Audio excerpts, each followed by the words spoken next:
Hello, everyone. I'm going to get started. Thank you for coming to today's workshop. It's the third workshop in a series of workshops that is held by the Healthcare Consumers Association and the ACT. And myself, I'm Dr. Mary Dahm from the Institution for Communication in Healthcare at the Australian National University. You can find the recordings of previous workshops on the YouTube channel of ANU-ICH, which can be reached via our homepage. And before we get started, I'm joining today from Ngunnawal country, and I would like to acknowledge and celebrate the first Australians on whose traditional lands we meet, and pay my respects to elders past and present, and any Aboriginal or Torres Strait Islanders with us today.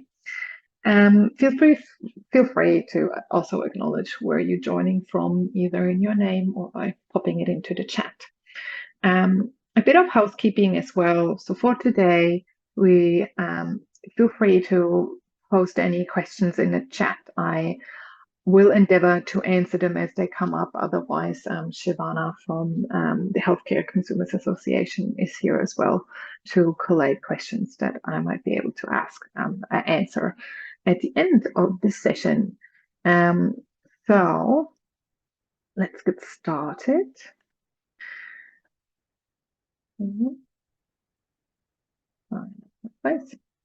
Here we are. So just a bit more about me. Like I said, my name is Mary Dahm. I'm a senior research fellow here at the Institute for Communication and Healthcare at ANU. I have more than 6 years experiences as a researcher working and facilitating consumer reference groups in academic settings. I've also been a healthcare consumer myself. So I've seen how things work from both sides.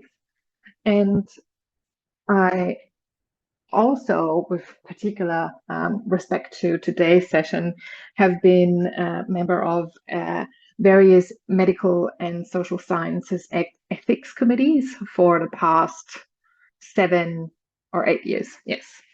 So that's me. And thanks for joining today. So here's a bit of an overview of what we are going to look at today. This is our third workshop, coming after sort of basics of research and involving consumers in research. We're now moving on to ethics to give people a bit more of an understanding of why we need research ethics, oftentimes also why it takes so long before research projects get started, because ethics is a lengthy process most of the time. I'm going to look at the National Statement on Ethical Conduct in Human Research that has been published by the National Health and Medical Research Council. We're going to have a look at key ethics documents, so documents that you might have come across being a participant in a research project before.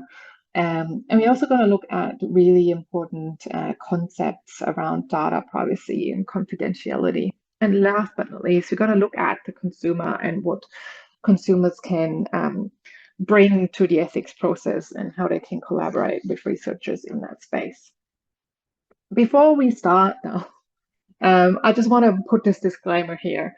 So my area of expertise is more in qualitative or mixed method research. So I'm the person on the right side here asking, what did you feel when you saw the free ice cream, rather than the person behind the bush counting how many people actually take a free ice cream. And with that in mind, there is more specific guidelines around clinical trials and biomedical research, especially when it relates to collecting or building databases of specimens. Also, there is different guidelines for research that have commercial sponsors, so pharma or medical device industry sponsored research. I won't be covering this today purely because that's not my field of expertise, but there is a lot of research going on in healthcare and health services research that is qualitative and mixed method, and I can talk to that. So that's my short little disclaimer about what we'll cover. So why ethics? I don't know if you have ever heard of this person who's on the screen here. This is Henrietta Lacks. Henrietta Lacks cells, also known as HeLa cells, were the first human cells to grow and divide outside of the body. And they've been really instrumental in numerous medical breakthroughs, including development of the polio vaccine and cancer treatments. But these cells were taken from Henrietta without her knowledge or consent, and her family was not made aware of their use in medical research to this day. No, they know now, but the cells are still used, but the family wasn't aware that they were being used until years later, actually until after Henrietta had died. And the exploitation of her cells without her consent really has raised important ethical questions about the use of human biological material and the need for informed consent in medical research. And if you're more interested in Henrietta's story, there's a fabulous book written by Rebecca Skloot, The Immortal Life of Henrietta Lacks, where I took this quote from, which really talks about how not asking for consent was the done practice around 50, 70 years ago. And let's look at why we might want to change that. Well, not why we might want to, why this has changed. So why do we need research ethics? So we really need to look at what the ethical principles are to protect human rights and welfare. So when conducting research that involves human participants, it's really essential to follow ethical principles that protect their rights and their welfare. So it's all about protecting the participants. So you want to make sure that their rights and dignity and welfare are respected. And you want to make sure that you obtain informed consent from all participants before they participate in a study. And you want to ensure that the confidentiality is maintained and that you minimize any potential harm that might come from the involvement in the research. At the same time, you also want to ensure that the project or the research that you're running has scientific integrity. So we want to ensure that the research is conducted with the highest scientific integrity, that it has rigorous methodology, that we are transparent and open about why and how we do things and how we report our results, especially.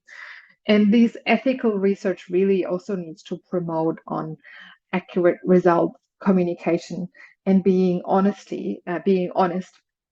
in reporting our results, because that is how we as researchers can contribute to the credibility of scientific knowledge. But there's more. You also want to look at how research can promote social justice.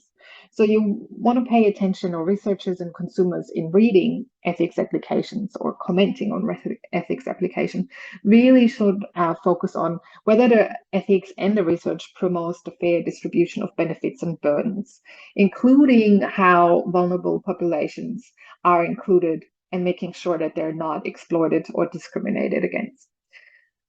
Ethics obviously now has to comply with regulations and guidelines, and there really are a lot.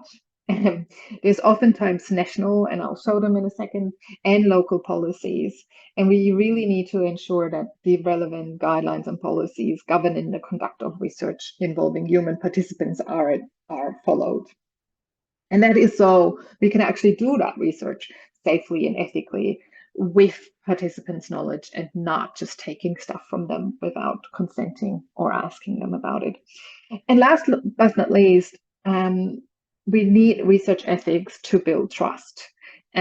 Really having ethics there, being honest and open, and showing sort of that we have scientific integrity, that we are transparent about what we're doing and why we're doing it. Really, that can help researchers build trust with the public, who are often sort of the ultimate beneficiaries of the research that we do. So this is mostly why we're doing it. So just keep in mind, you want to protect the human rights and welfare, but we also need to do research to develop new understandings, to find new treatments, to understand what happens, why things go wrong, and how we can improve them, which is especially important for healthcare. How can we get to better patient outcomes? So I've said there is a lot of guidelines and regulations around this, and because people join this workshop from various different jurisdictions, I've just went with the national statement on ethical conduct in human research, which was created by the National Health and Medical Research Council, the Australian Research Council, and the Universities of Australia. And it has been published in 2007 and then updated in 2018. And this document provides guidance for researchers, institutions, and ethics committees on the ethical conduct of research that involves human participants. And it also is a source of information for consumers if they want to know more about what the guidelines say about how certain things or certain aspects of ethical research are governed. And in that statement, we can read that ethical conduct is more than simply doing the right thing. So there are key components and key issues that needs to be addressed in there. So the national statement really sort of provides a comprehensive framework of the ethical conduct of research that involves human participants in Australia. It outlines the principles and values that underpin the responsible conduct of research, and these principles really include the respect for human dignity, autonomy, privacy, as well as what I mentioned before, the obligation to minimize harm while maximizing benefit. The statement also sets out information about risks and benefit and consent. It talks about which ethical considerations need to be taken account in designing and developing and reviewing research projects and research ethics in particular. It talks about specific considerations to particular groups of participants, and it also sets out regulations and information about the governance and ethical review. And I'll come to all of these pieces later on. But before we get there, I want to draw your attention to some of the key concepts and values that the statement discusses. So first of all, we have justice. So justice relates to fairness in the selection, recruitment, and participation of research participants. It also talks about the fair distribution of the benefits of participation and preventing that exploitation of vulnerable groups that I've talked about before. And really, justice also relates to ensuring that there's equitable access to the benefits of the research. And that's especially needs to be balanced in terms of having vulnerable groups as participants. You can't just take vulnerable groups as participants, but then restrict access to the benefit of the research from that group, for example. Another key concept that's outlined in the national statement is the one of beneficence. And that really relates to that the benefit of the research must justify any risks or of harm or discomfort to the patient. So it's not just really about whether participants might be harmed during the research, but also you need to be aware of whether they might be subject to any discomfort as well. And the likely benefit may be to the participants, the wider community, or both. And in designing projects, researchers are responsible for designing them in a way that minimizes the risks of harm and discomfort, that clarify what the potential benefits are, also in relation to the risks that someone might take, and that really take into consideration the welfare of the participants within that particular research context. And another key concept is the concept surrounding respect.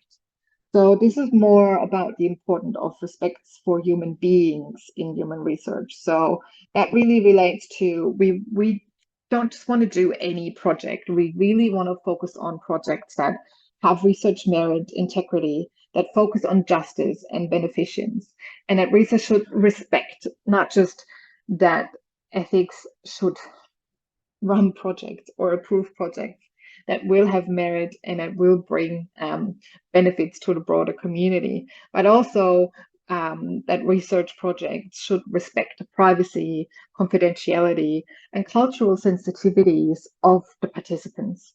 and that it also provides protection and empowerment of those that do not have the capacity to make their own informed decisions in terms of participating.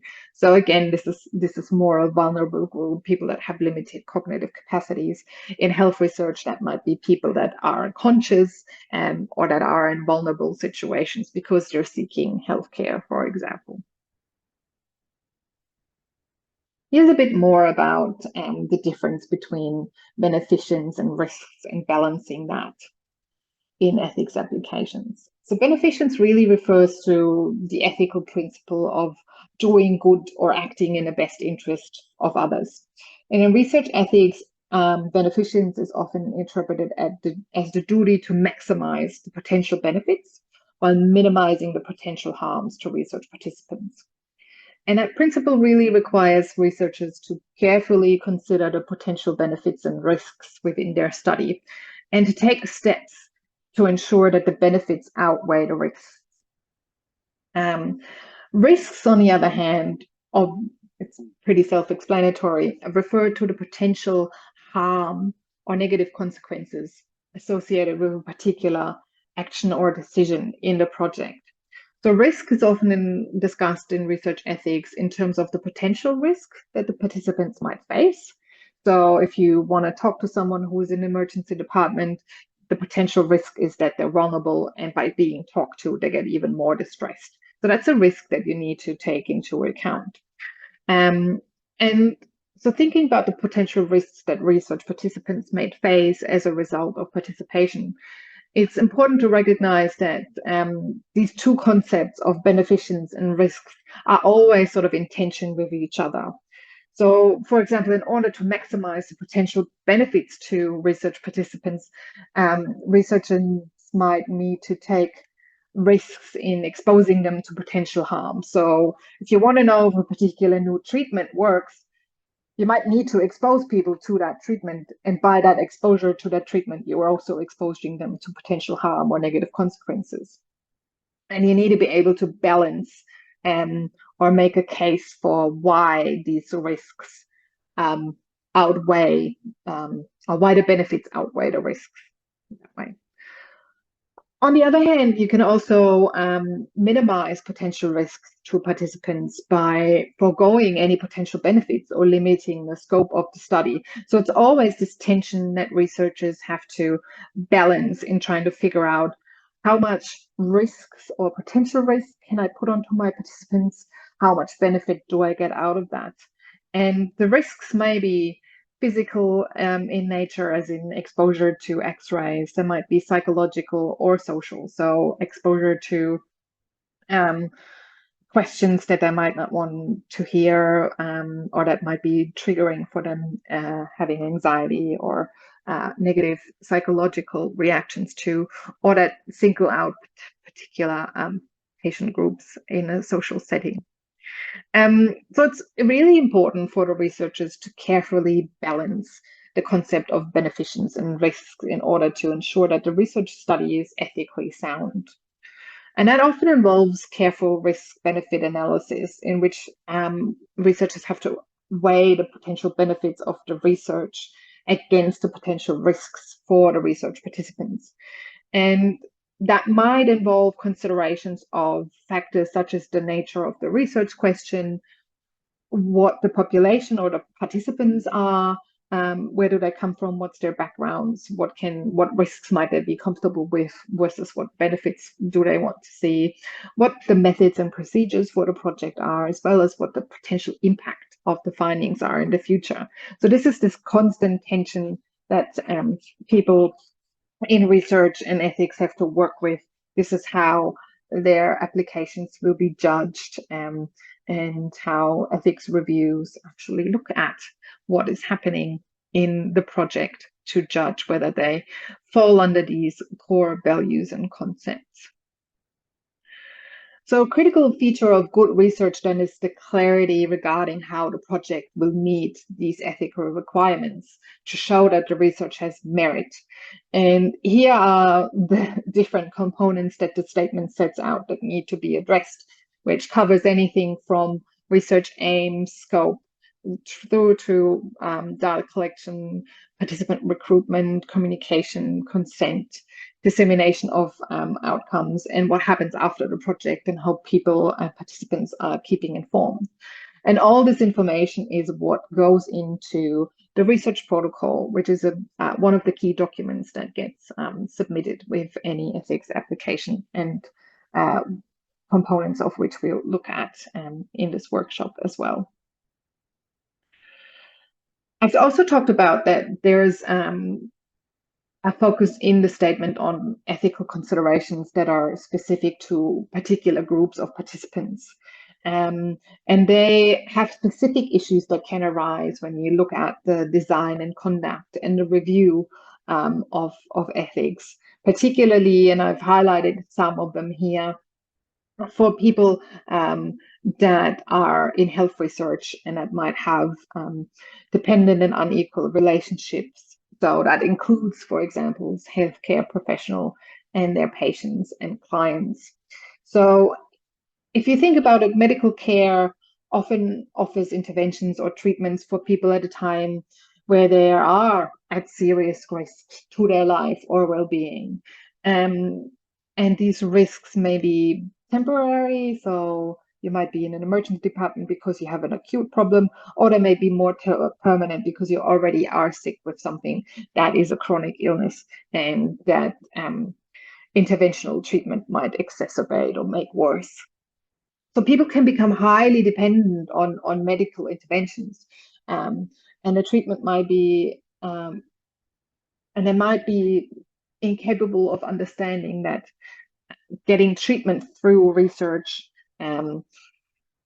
makes them incapable of saying no to it. So it's really a significant issue that needs to be raised, especially in settings like neonatal intensive care units or intensive care units themselves, as well as when terminal care is concerned, or emergency care, as well as I said before, the care of people that are unconscious. It's not as no, it's still a problem for qualitative research as well, because when you conduct research with patients in any kind of capacity, people who are patients usually are in a vulnerable state. They've sought medical care, they're not at the best of their abilities, and that puts them in a vulnerable state anyways. What you really need to consider, though, as well, is in terms of being a consumer, reviewing ethics protocols, or participating in research yourself as a researcher, is that power differential that comes between healthcare professionals and their patients or clients, and how to overcome that and address the beneficence and risk issues, notions of coercion or perceived coercion for the ethics review. Because if your doctor comes and says, "Oh, I'm running this project, would you like to participate?" How can you ensure that patients don't feel coerced because they think, "Oh, if I say no, my care will get worse"? Same for family members of people who are unconscious, for example, or if I say no, the care for my family member will get worse. And that really is something that are legitimate concerns and that need to be addressed in the research ethics review. And then obviously another group that is highly important here are Aboriginal and Torres Strait Islander peoples. And oftentimes you really need to think in terms of the research project that's running. Is this who the target population is? So for example, if you ran a project on diabetes or renal care among Aboriginal and Torres Strait Islander peoples, then yes, they're the target population. But if you're running a project on what is communication like in the emergency department, that does not necessarily target that group of people, just as well as it does not necessarily target children or young people or people with a cognitive impairment or women who are pregnant. So that's a different consideration to make then if they're just a normal part of the population that seeks care in that particular environment. So there are different ways that are different sensitivities that need to be addressed, whether some of these groups that are on this slide actually are the target group for the research or not. And then, like I said, the last thing that the national statement covers is research governance and ethical review. For research governance, really all sites, research sites, and all institutions, because you can apply for research ethics through universities as well as through local hospital ethics committees or local health and district ethics committees. And all these institutions, they need to ensure that any human research that is conducted on their premises or that they are responsible for are designed and conducted in accordance to the Australian Code of Responsible Conduct of Research, which is a separate document to the national statement. And that they're ethically reviewed and monitored in accordance with the national statement. And research, there's multiple ways of looking at research. So there's research involving no more than low risks, and that usually refers to studies that are thought to pose minimal risk to participants, such as surveys or questionnaires and some observational studies and some qualitative studies where really it's more about seeing what happens rather than doing more than low risk studies, which are typically thought to involve invasive procedures or physical intervention or the collection of sensitive information, anything that has real potential harm to participants. And then the higher risk ones, such as clinical trials and experimental studies, they require more rigorous ethical review. And there might also be additional safeguards to protect the welfare and the rights of participants.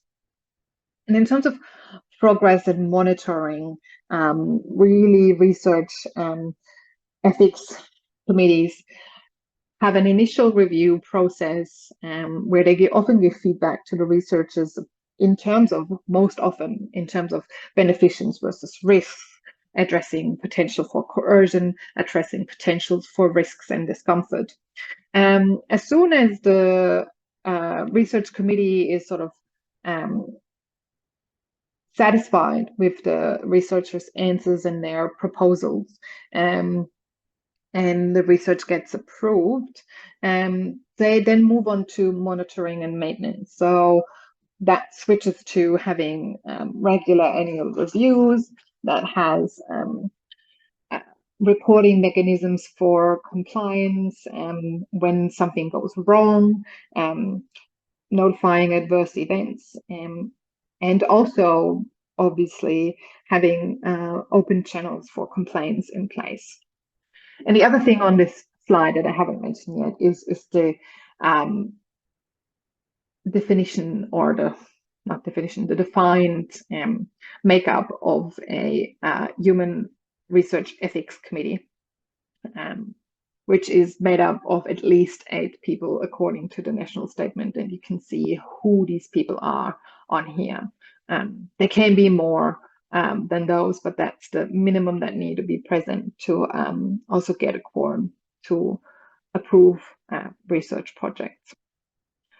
And then in terms of site governance, so once a research project has been approved, let's say maybe by a university or by a local health district, then it also needs more site governance, which is then what's a particular hospital or research site that you want to go to, what procedures have they in place, and that might require, for example, getting an honorary appointment at a particular hospital, which is again required with further showing that researchers or consumer researchers included have the relevant background and checks, so police checks and qualifications and skills, for example, hand hygiene or how to access a medical record and how to keep health information private. So that can also be included in getting honorary appointments. So those are the big concepts that the national statement covers, and it really sets out everything for everyone. So consumers, as well as researchers, as well as ethical committees, know what to expect in a ethics application and what information should be included and how it should be presented. Which brings us to the key ethics documents that are needed and that should accompany all research ethics applications. And really, we need them because those documents are what provides that transparency for reviewers and participants and other stakeholders. So before I actually show you what they are, I want to know what you think they are. So what are key documents that are required for ethics applications? And what research or ethical aspects do you think they should cover? So you can scan that QR code here on the page, or you can go to slido.com and type in the number that we have here. I'll pop the number in the chat as well. Oh, Shivana was quicker than I was. And I'll just switch our view to that slide, and I'm be excited to see what you have found or what you think.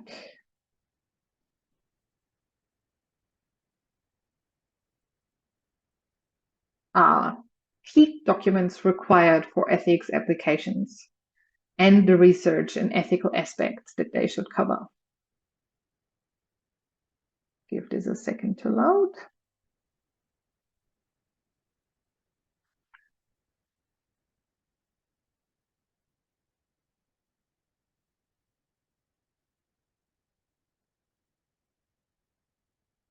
I can see people are typing.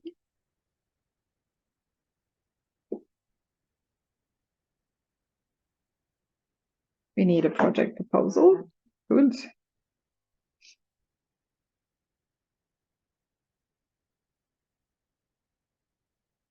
Protocol, consent forms, information sheet, we need informed consent.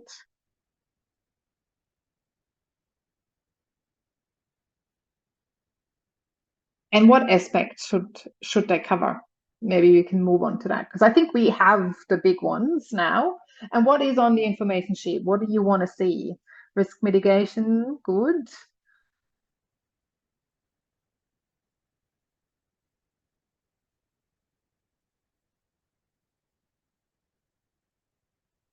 What else can we see? Harms and risks, right? Someone wrote privacy.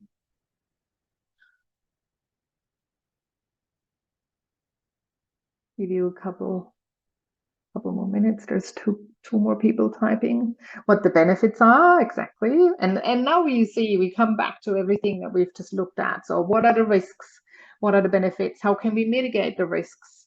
How can we look at privacy of data that comes through?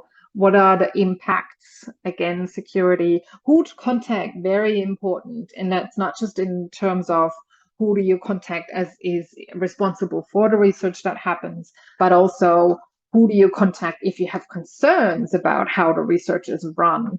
And dissemination, definitely. So what are the plans in place for putting out the findings of the research, and how may participants be able to get information about that type of research? Right, I love this. It's a very cool and very cool word cloud for us to use for later on. Cool. So let me switch back to my PowerPoint. And I think you've mentioned everything.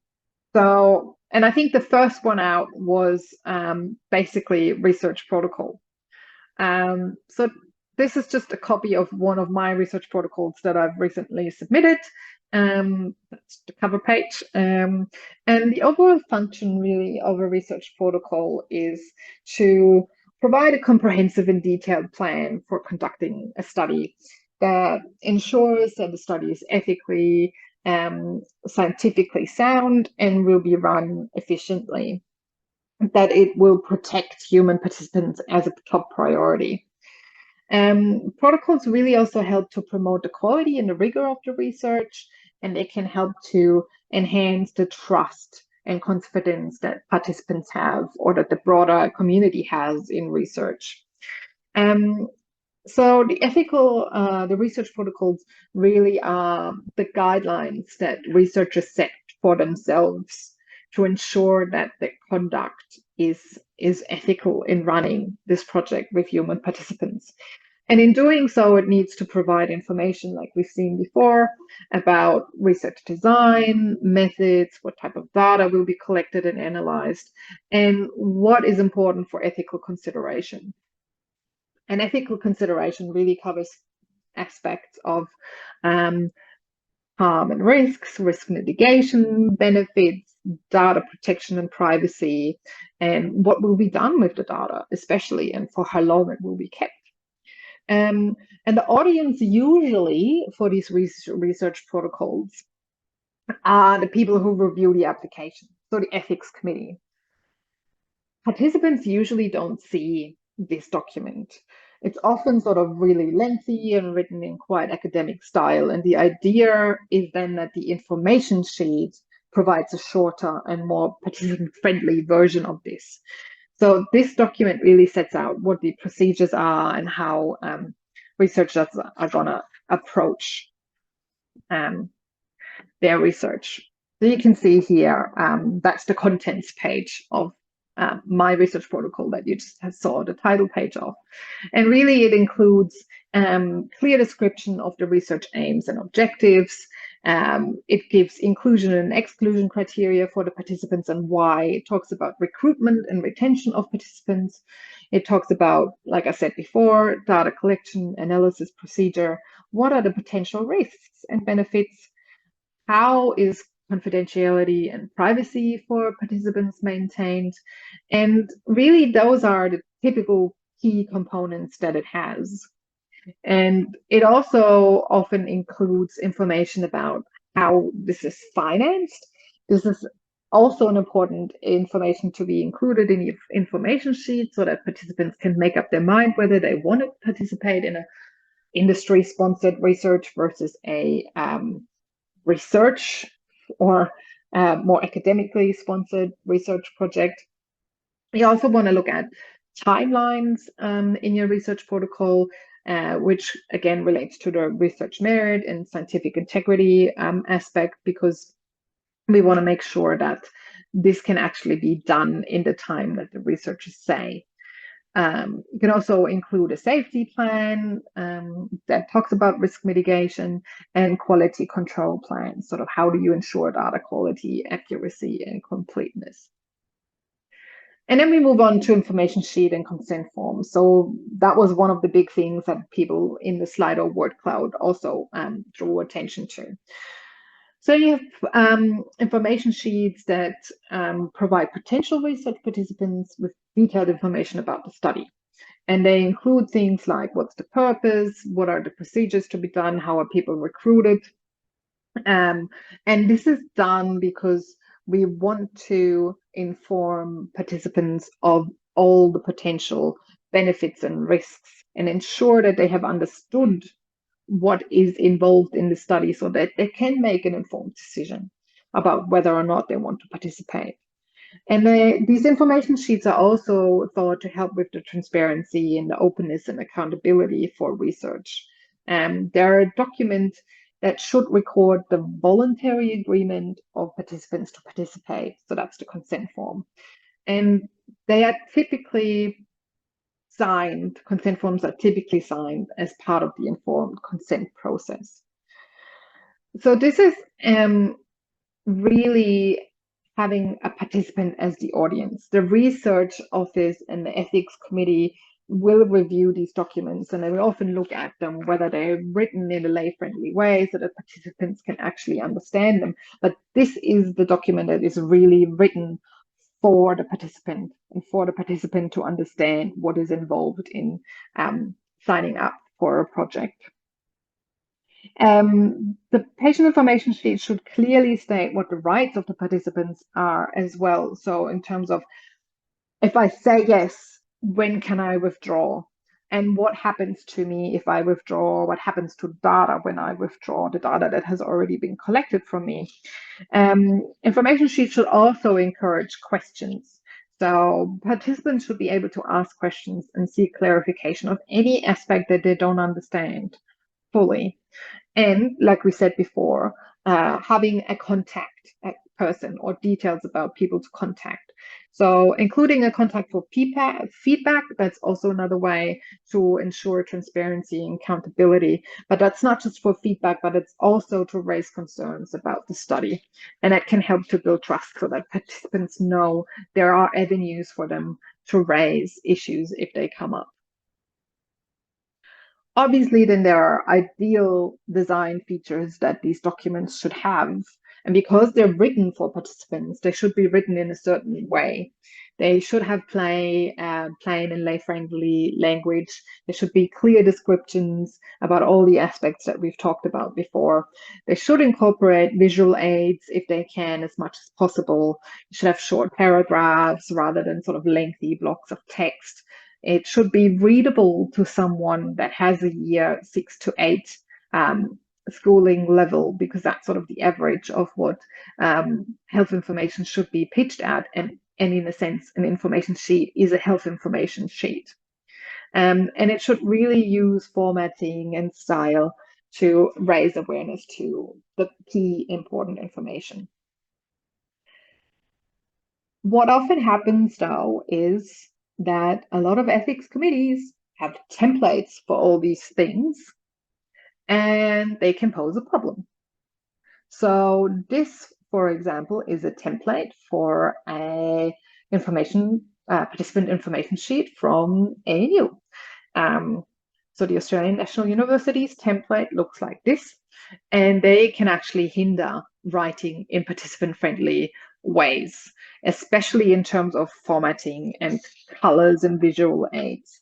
And you can see what is required for all of them. So some of the feedbacks when working with consumers that I have often gotten is, oh my God, why are these forms so long? Who has time to read them? There's so much text.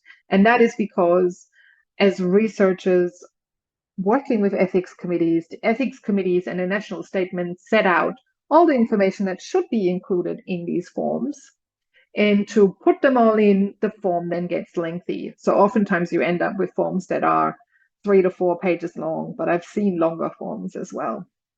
So this is something for you to keep in mind when you are, for example, participating in reviewing ethics applications, that this is why they often look the way they look. And researchers often sort of bump against problems there because they want to move outside of these problems but can't really change the templates they're meant to work with. And then consent forms really are quite closely related to the information sheets, and they should involve clear statements about the purpose of the research design. They should summarize what actually happens and provide different options for the participants to agree to or not.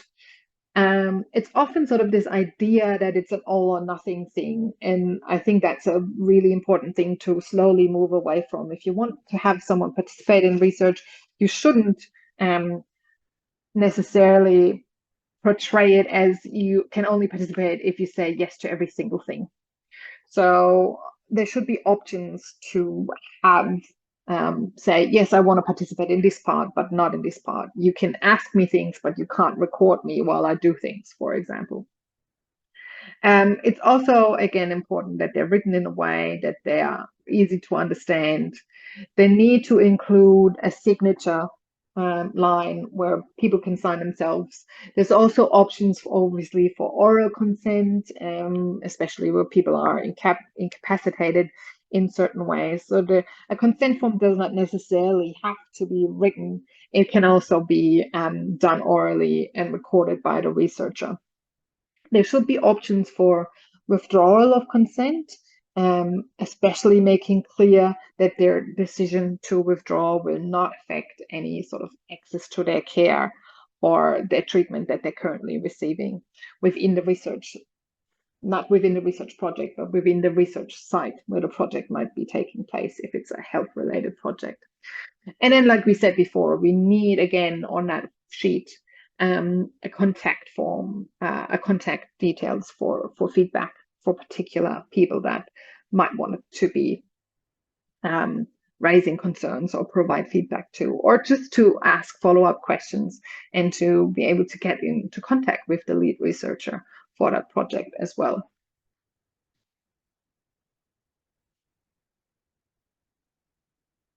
There was a question that said information sheets can conclude with context X if you have questions. Should the questions and answers be shared with other participants? I think that's a good idea. Oftentimes the problem with that is related to how recruitment works. So it might be continuous recruitment where you might be able to add the questions and answers as you go on. The problem with that also is that anything that's changed on an information sheet or a consent form usually needs to go to ethics as an amendment, which can again take time. Ethics wants to see everything that participants get to see before the participants get to see it, and they want to sign off. So the ethics committee wants to sign off on that. So in principle, that's a really good idea. Can be hard to put into practice in real time. But we've certainly done and changed things in the past where we felt like, that's not transparent enough and that's not clear enough and people keep asking about it. We should change it and include it. But it has gone through official amendments. And usually if it's just an information kind of amendment, they also go through ethics committees relatively quickly.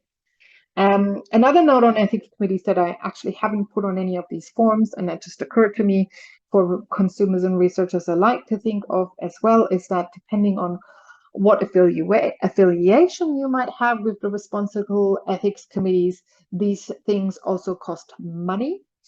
So putting in an ethics application is oftentimes now associated with a fee, and the fee is higher if it's commercially sponsored versus when it's academically sponsored or not sponsored at all. But amendments also attract fees, so that's something to take in consideration as well. Yes, and especially sort of the contact the person part.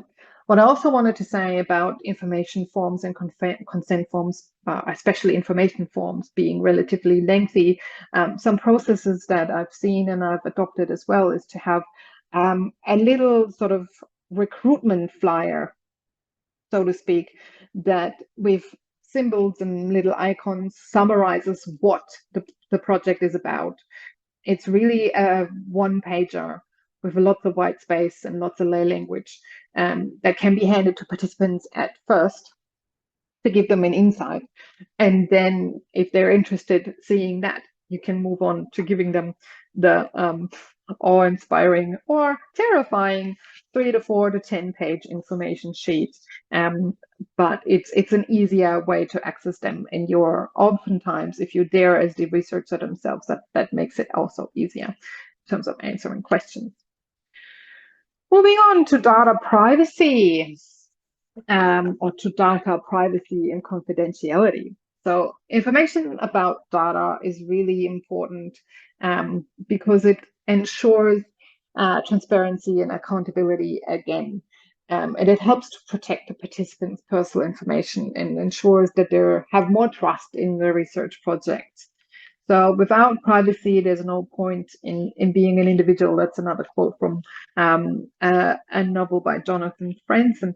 But really what I wanted to focus on in that respect is the information that needs to be in all of these documents that we've just discussed. So how's the data used? Where is it stored? What is it collected for? Who can look at it? What are the different people that actually have access to your data, and what can they do with it? Describing any safeguards that are in place for the data in terms of encryption and password protection and secure storage. What are the procedures for potential data sharing? Will the data be shared?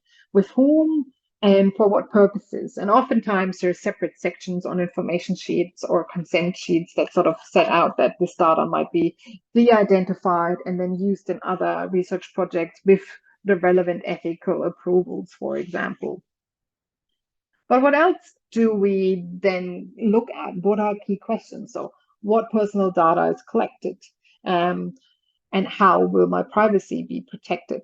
So you want to promote ethical practices in research by ensuring that the data is kept confidential and used only for the purposes that it's meant to.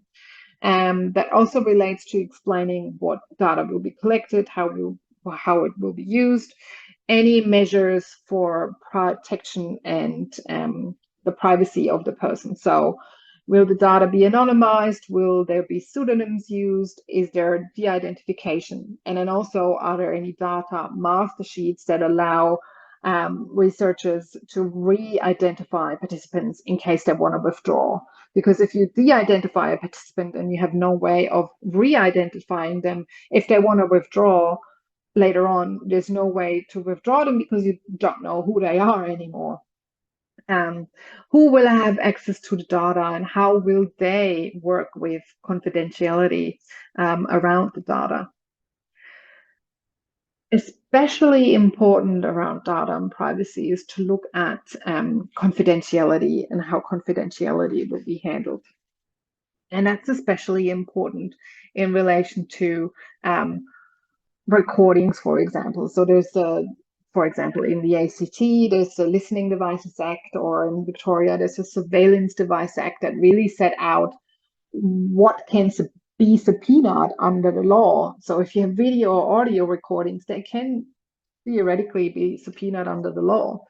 What also affects qualitative research within the health sphere is the Health Practitioner Regulation National Law, which includes a section on notifiable conduct, which actually requires researchers and healthcare researchers to report if they witness reportable conduct that includes sort of intoxication, departure from accepted standards, and the other things listed here. So that is really something to take into consideration. That should also be mentioned on information and consent forms for both patients as well as clinician participants in your research.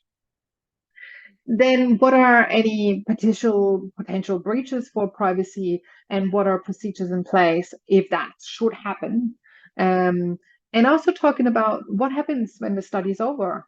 What happens to the data? How will it be disposed of? Who will be involved in that? What's the management of the data look like after the project has been completed? And how does that relate to compliance with ethical and legal standards? And an important aspect here that has come up over the years lately is that of sustainability. So if you spend all this time and effort and working hours and people power on gathering all this data, shouldn't you make sure that you can reuse it, which again comes back to data sharing, rather than destroying it after your project is done? And last but not least, for the last 5 minutes, let's have a bit of a look at what consumers can do and what kind of a difference they can make in the ethics process. And can they help potentially, especially with the tensions that are involved for beneficiaries and risk, for example.